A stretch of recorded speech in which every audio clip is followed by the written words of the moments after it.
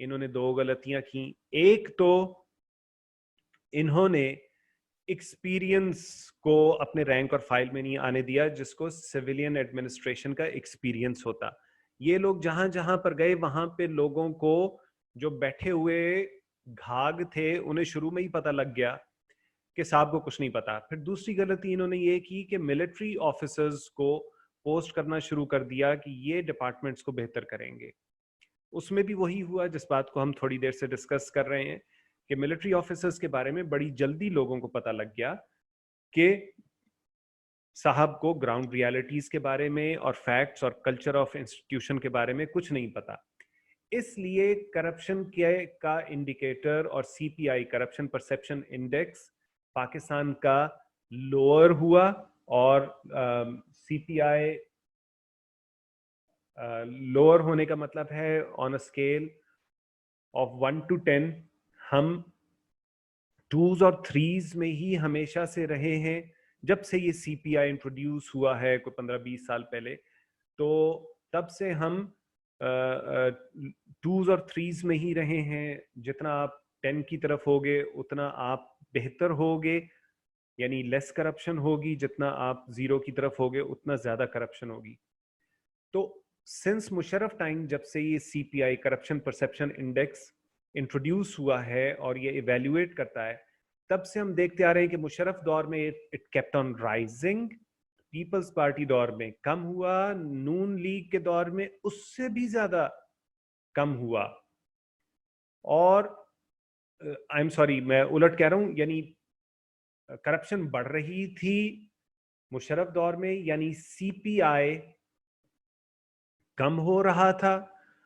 Peoples party دور میں وہ جو ہے اس پہ ہم امپروومنٹ ہونی شروع ہوئی.